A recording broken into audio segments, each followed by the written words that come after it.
But I'll start with the streets, if I can. The street culture. Everybody stayed in their place back then. You had the drug dealers who stayed in their place. You had stick-up kids who stayed, all they did was stuck people up. You knew this about them. You had number men. They stayed in their place. You had boosters. You know, people who... So it was like a trade. It was. Everybody... Now you have stick-up kids who try to sell dope. Well, they all-purpose criminals. Right. All-purpose criminals. That's a good way to put them. And it goes from... This is a true story. I spoke with... I'm not going to name his name. I spoke with... He was the deputy chief of Detroit Police Department. And he was on Coleman Young Security. So he was high up. Intelligence of the Detroit Police Department. It's a true story. Jimmy, I know his son. I'm friends with his son. Who? Jimmy. No, this guy. Yeah, that's exactly who it is. No, I mean his son. I think, yeah, that's him. Jimmy Harris, yeah. So he told me before that he said they were sitting around one day thinking about the crime that's taking place now. He said, this is what he told me. He said they long for people like the Young Boys Incorporated because it was the difference in organized crime versus disorganized crime. Gangsters versus thugs. And if you dealing with that every day, you'd much rather deal with the gangster who had organized crime.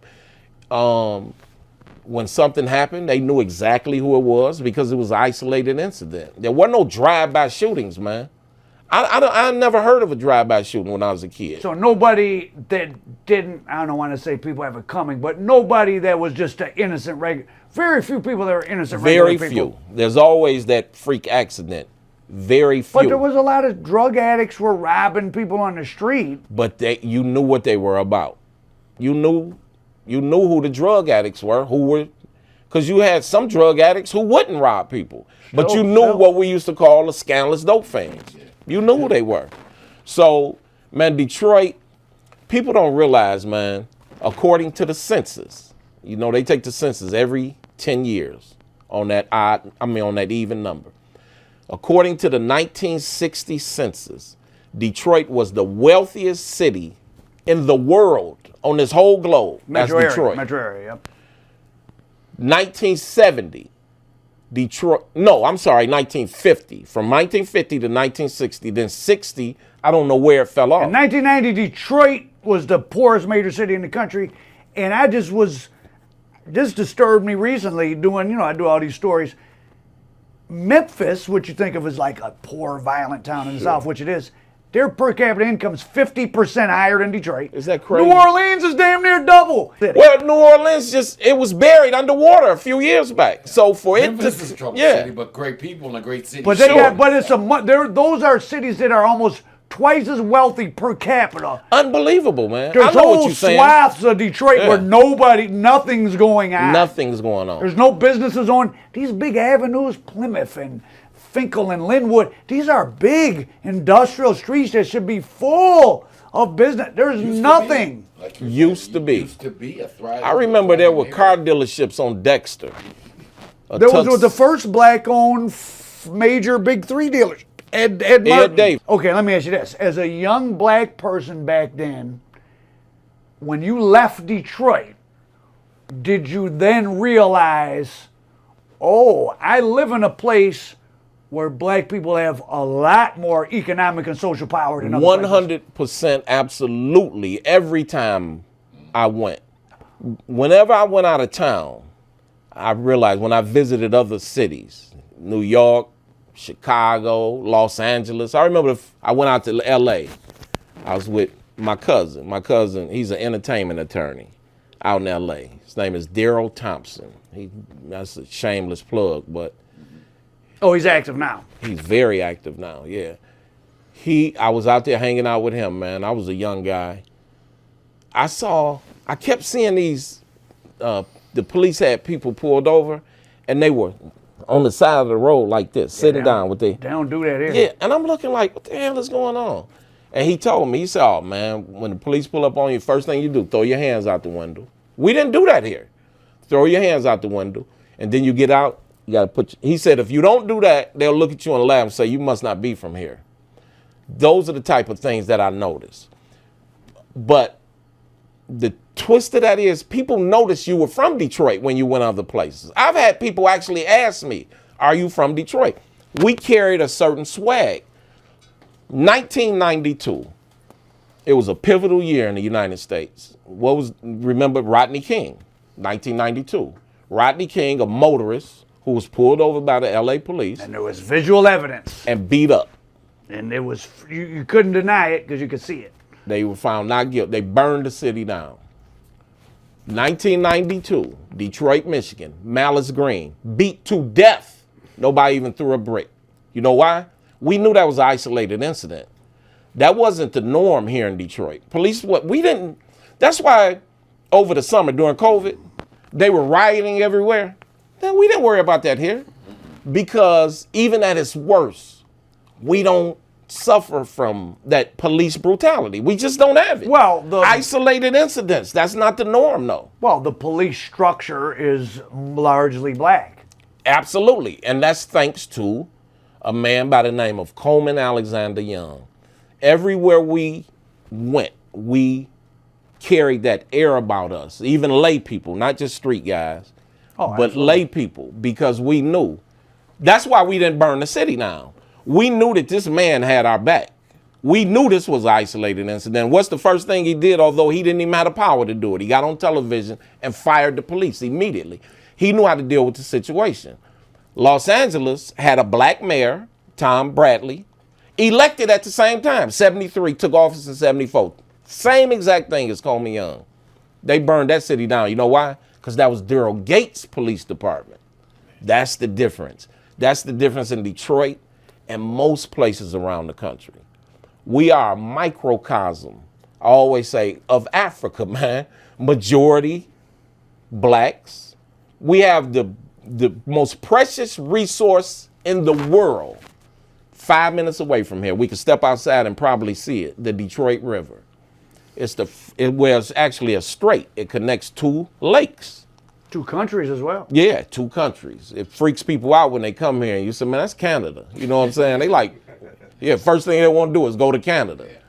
But that's like going to another neighborhood for us. Well, it used to be before they made it hard. Yeah, before, right. But that COVID, that's when they made it hard. No, 9/11 is when they made it hard. But that river is the freshest body of water in the world. I think something, and don't quote me on this. You mean like clean? Oh, least salt? Clean. Oh. The cleanest water in the world. They said you can look at that water. We got great water here. We got the best water here. We've been famous for our water for a long time. Yeah. Yes. Listen, we supply water from here all the way up, I think, to Port Huron or somewhere. Flint shouldn't have got off our line. Never. Flint got off our line because it was political corruption. It was political corruption. It was all about money. Yep. No, 100%. Yeah. Okay, so let's go back to I want to know about, okay, so we talked about your brother Larry. Let's go all the way back to your family's origins because, as we know, several of your family members, including yourself, very prominent in different facets of Detroit culture, including politics. But let's go back to the start and what you know about your family's arrival and growth in Detroit. Well, my grandfather and my uncles and aunts came to Detroit from South Carolina in the early 20s. So they've been here over 100 years. Boom times. Booming times. My grandfather and my aunts, not my great-grandfather, my grandfather and my aunts were children of slaves. But they came up here, man, with not a slave mentality at all, with an entrepreneurial mentality. My aunt used to own, one of them owned a place called the LeGrand Hotel. Where was that at? It was on the north end somewhere. I'm too young to remember it, but of course, it's family legend, you know. And my uncle, John. So that might have been the earliest family business? Like maybe that was in the 30s they also or 40s? You know, Joe Louis had a place called Joe Louis Chicken Shack. Yeah. Did you know, were you guys connected to John Roxborough? No, my father was. Okay. I'll tell you that story in a minute. So my aunt bought Joe Louis's Chicken Shack. So these were some of the earliest businesses. My dad ended up coming here in the 30s. You know, I'm the last of my so they were fathers. doing this in the 20s, the stuff you just mentioned. Well, no, not the Joe Louis Chicken Shack. But the hotel? Yeah. They were, because my aunt, man, one of them ran brothels. That's what she did. She came up here. They first stopped in West Virginia, and they stayed there for about a year or two from South Carolina. Then they came here, because this is where the money was, man, in the 20s. This is where Henry Ford was putting ads out all over the world. Double it, yeah. $5 a day. Just come. You don't have to read, know how to read. You don't have to write, know how to write. Just if you could walk and carry, come to Detroit. So they followed the money, man. Sort of like Trump, grandfather, man. He followed everywhere Rockefeller went. And he created businesses. That's what my family did. And when my dad came here, he took it to another level. Now, my Uncle John, he ran the North End. He used to run with the Purple Gang over there. He did business with the Purple Gang, as you've seen some of these pictures. But when my dad came when he was 17 without a penny in his pocket. He ended up owning a very successful demolition company and an excavating company. He owned the Cleaners on 8 Mile in Wyoming. He owned the first one I ever seen when I was a kid. My father had a used appliance store, and he had contracts with the state of Michigan. What kind of years would this have been? Early 76. Okay. When this was during he was kind of closing his businesses And down. Coleman Young had just been elected. Do you think that mid to late 70s was the zenith of black economic and political empowerment in Detroit? Absolutely. This is when my brother Larry, he followed the trend. He opened up his first beauty salon on Livernois between Pembroke and Chippewa, the Avenue of Fashion. And he had this ideal where he wanted to open up these upscale black beauty salons. A lot of people didn't believe him because, black women were getting their hair done in kitchens and basements. Yeah, basements. But black women always, when they feeling good, they get their hair done. When they feeling bad, they get their hair done. So he knew this where the money was. And he ended up, the one on Livernois, then he ended up opening one down here, downtown on Griswold. It was and to his credit, though, that was the point where Detroit became solidified pretty much as the hair capital of the world. He solidified it. First, I know he wasn't the first, but he's the first person I know that started giving hair shows. Yeah. He started out to Rooster Tail. Then they grew so big he had to do 2 a day. Wait a second. Are you telling us that before Atlanta was the black hair care capital? Absolutely. Yeah. And your brother was at the forefront? This. All of black America. I'm throwing you a softball. My brother was the forefront. I'm going to knock it out the park. This is before Barner Brothers. Yeah, man, Barner Brothers, the old man, I remember, because when I left the streets, I started working with my brother. I went back to school, and I was running his businesses. The old man used to come into the Mongos selling stuff. Now, I know he was big, but he was still out there.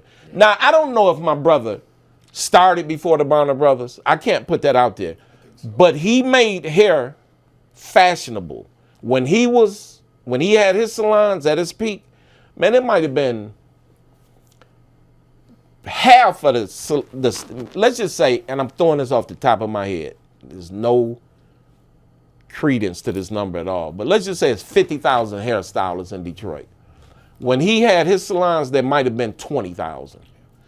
But he certainly made it look glamorous. There are 14,000 licensed cosmetologists in the Motor City, outnumbering doctors or dentists. It's a huge business for African-American stylists who have made Detroit the black hair center of America.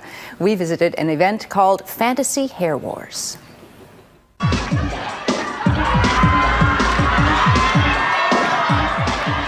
With hair, it gives me a chance to really express. What I have here is what I'm known for.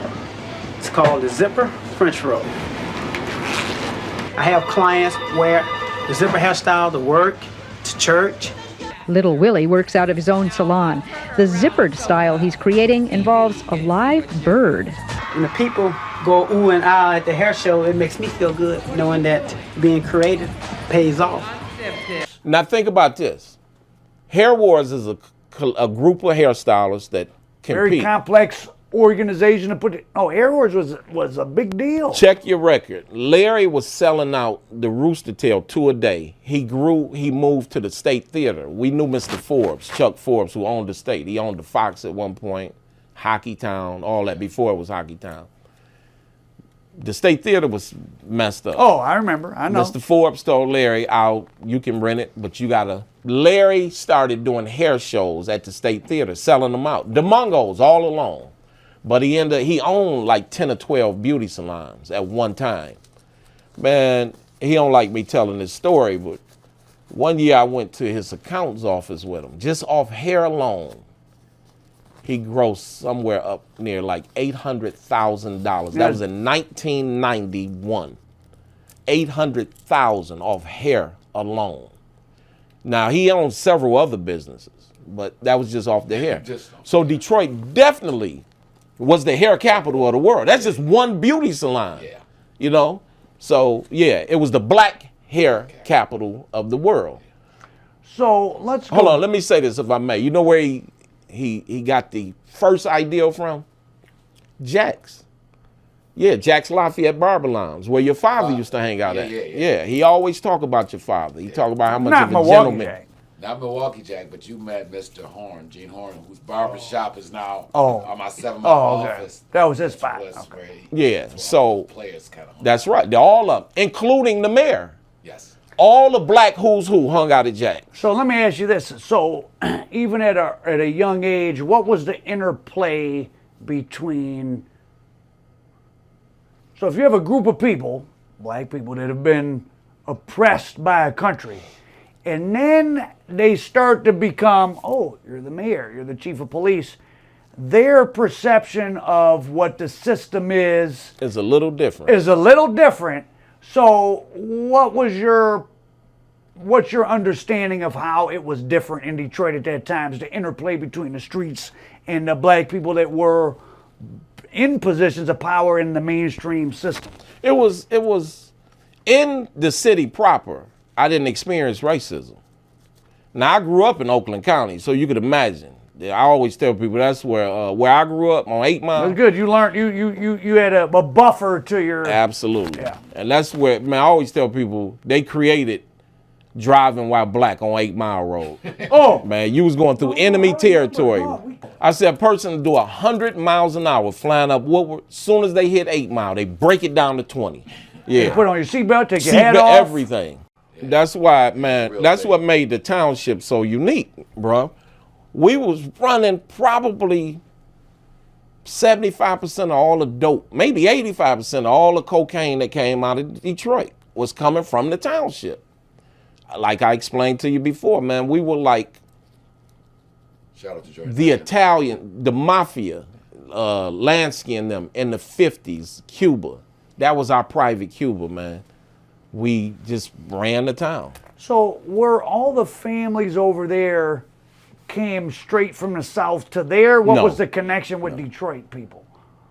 My mom and my dad both lived on Davison, on the east side, 6 Mile in Davison, up near there, DeQuinder.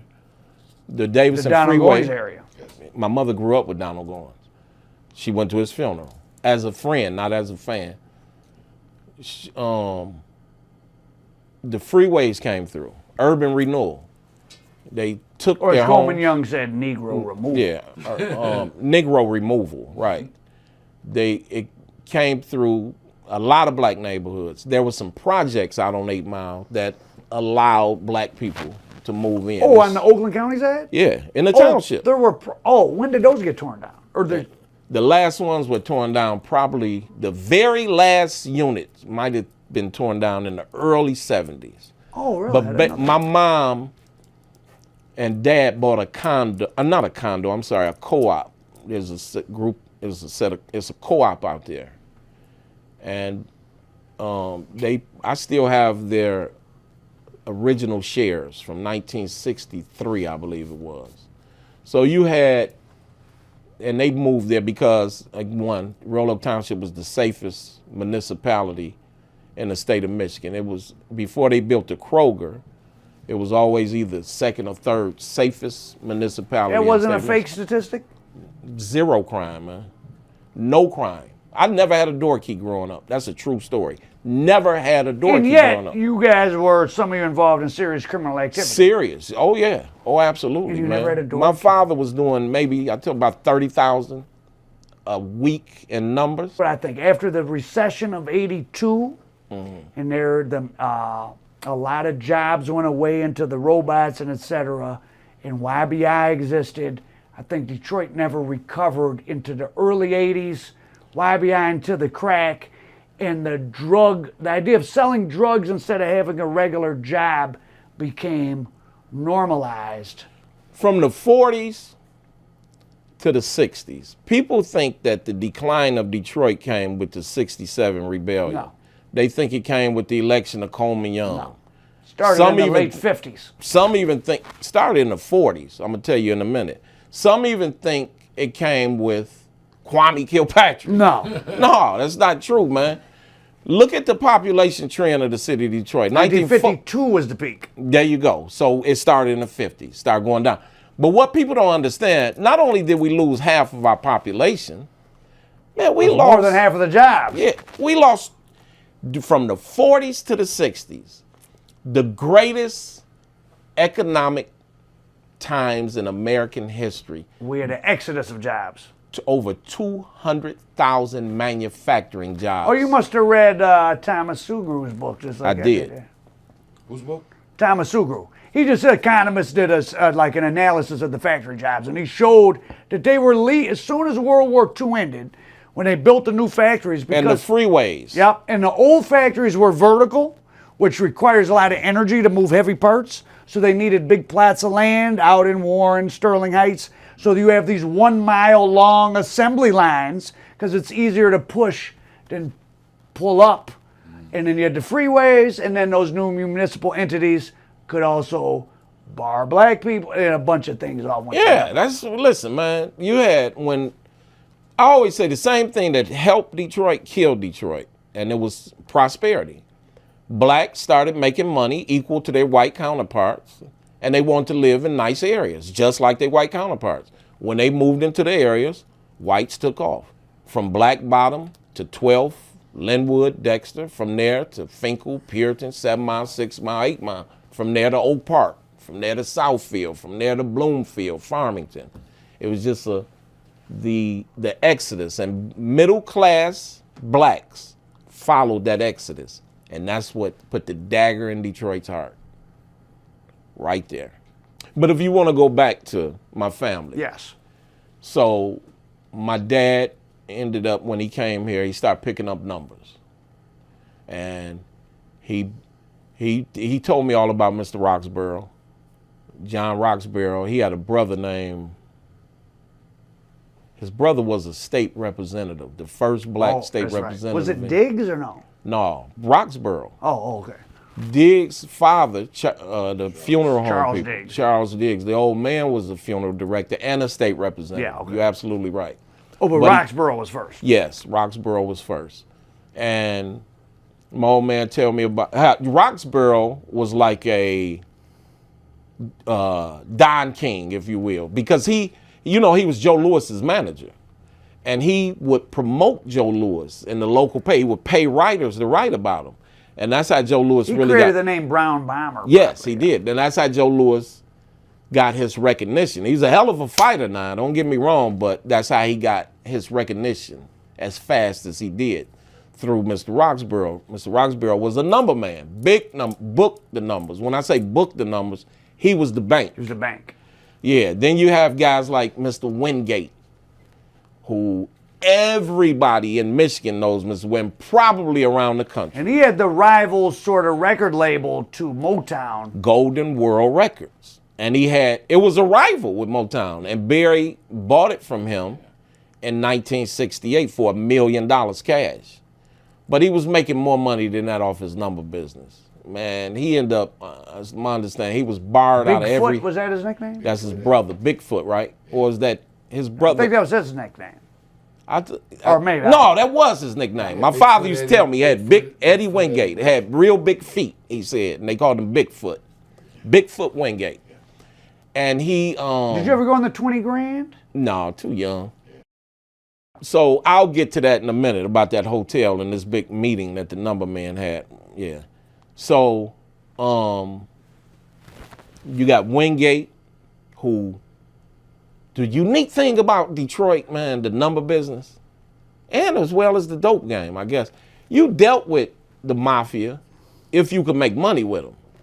But it wasn't like the rest of the country where the mob come in and take a piece of your business or you got to pay tax to them. When you had no choice. Didn't happen here, man.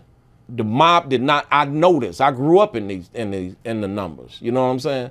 My old man dealt with the mob once, the mafia, and he said they were too slow paying off hits. Yep. He said so. He quit. He walked away from it because the number man's business is predicated on his word. If you you have to build up a trust. Because you are really in a position to tell people, trust me with your money. If you hit, I'm going to pay you a whole lot more money afterwards. People play on credit. Don't put up 1 penny and still hit. Man, my brother Larry had a hairstylist once. I'm not going to name her name. I remember, man, I called myself. I said, I'm going to get me a number book. I'm going to turn in to my father. When was this? Probably 90. Oh.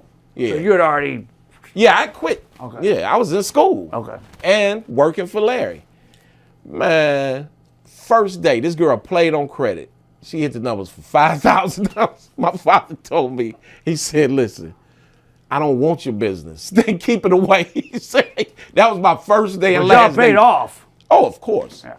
But I'm saying that was the trust, man. She didn't pay a penny. And I had to give her $5,000, man. Yeah. That's a gangster. Yes, absolutely, man. Because what people don't know, to really get people to do what you say, follow along, all that tough guy stuff, maybe here and there, but you got to do stuff for people. That's and then what they'll you do stuff for you. You know, I know this sounds cliche-ish now, and anybody from the township can attest to this. My old man used to give out turkeys, hams, Christmas, Thanksgiving, Or if just someone I need a bill paid. Always. My dad told me a story one time about he and Diggs. They both kind of look alike, light complected. They were together. I always mention that because I tell people, man, you could be blue-black or high yellow. When you black in America, man, that one drop rule is real. So they were up north picking up a body. They stopped in a little diner somewhere, and the guy at the diner wouldn't serve them. Diggs told my dad to wait there, he'd be back.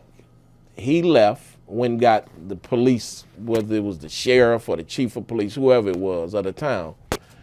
Came back, the police threatened the man, told him you gotta serve them guys. Do you know who his father is? Talking about Diggs. Right. So the man bowed down, was gonna serve him. They walked out the restaurant though. But that's the kind of power, man, Black Detroit has had. So he wasn't a gangster, although he killed the man before, beat the case. But he was a serious guy, but just a great guy, man. So yeah, so it was already in my blood to hustle. Yeah. It was already in my blood. Would you agree with the premise that early 80s,